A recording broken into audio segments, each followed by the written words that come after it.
97% of beginners make a major mistake when they first pick up a jump rope, and that's starting without a plan. You've probably heard the saying, if you fail to plan, you plan to fail, and that goes for learning to jump rope. So I'm giving you the 3 most important aspects to focus on. All right. So you can avoid the frustration and progress faster. Let's get it. The most important thing you absolutely have to get right is jump rope sizing. If your sizing is off, it's going to create a domino effect, throwing off the next 2 tips, and we can't have that. Maybe you've seen the universal sizing method where you stand on the middle of the rope with 1 foot and you bring the handles up to your shoulder or your armpit. Well, forget it. This is a surefire way to have a rope that is way too long. You are unique and you need to size your rope to your body. Instead, stand on the middle of the rope with both feet. Because we're actually jumping over the rope with both feet. Then you want your handles to come up to the middle to bottom of your chest to the bottom of your rib cage, or as I like to call it, the golden zone. Now when you're shortening your rope to this size for the first time, expect to trip up at first because you are used to a longer rope. That doesn't mean that it's too short. It means you need to dial in other things that we're going to be talking about in this video. If you want to watch a full tutorial on exactly how to size your rope, then check out this video. I'll have it linked down in the description as well as at the end of this video. On to the next. You have to practice good form. Jump rope seems simple because it's something that we all did as a kid on the playground. But like any sport, if you want to get good as fast as possible, you need to practice the right fundamentals. So let's go over the key aspects of form. You want to be standing nice and tall with your shoulders over your hips and your hips over your feet. Eyes should be gazing ahead at least 15 feet out in front of you. Avoid looking down at your feet. Your hands should be around hip level and close to your sides.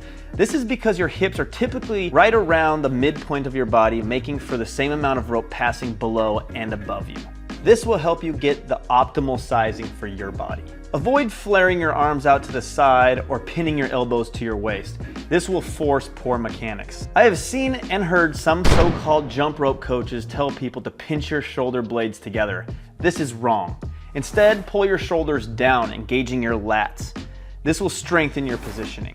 Your legs should maintain a slight bend at the knee while staying on the balls of your feet. You want to maintain good symmetry from side to side.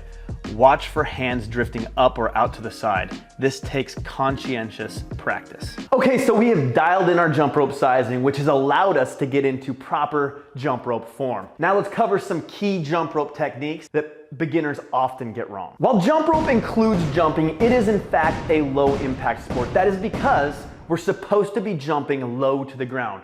And I mean low. Max 1 to 2 inches high off the ground. Combo this with staying on the balls of your feet and you should be able to land softly, producing very little impact for every repetition. Jumping low also allows you to get on and off the ground quickly, which permits for faster rope speeds. So avoid things like tuck jumps, donkey kicks, and pike jumps. These suck energy in the wrong direction and create more impact on your lower body. Instead, focus on staying tall, keeping that same slight bend in your knees throughout jumping. In fact, make it a game to see how low you can jump while still clearing the rope and how quietly you can land. Beginners also tend to use too much arm movement to rotate the rope. This is because people tend to flare their arms out to the side, which makes it very difficult for proper rotation. This is why in the form section, we talked about having your elbows pointing backwards. This is key. It makes it virtually impossible to rotate your rope from your elbows or your shoulders, which creates all that arm movement.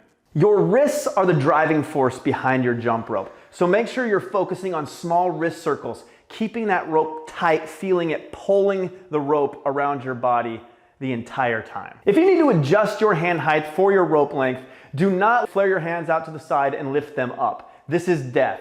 Instead, drag your hands up and down the frontal plane of your body until you find the sweet spot where your rope is just skimming the ground as it goes under your feet. The biggest thing about form and technique is staying consistent with it. So if you start tripping on your rope, pay attention to where your hands are, your wrist rotation, jump height, and so on, to identify where your weak spots are and put extra focus into those areas as you get tired. This is something I still do to this day after 13 years of jump rope. Jumping in front of a mirror or recording yourself with your cell phone, especially in slow motion, are also hugely beneficial to helping you identify the weak spots that you need to correct. Boom! Now you've got this knowledge, put it to use, and check out one of these videos for further jump rope domination.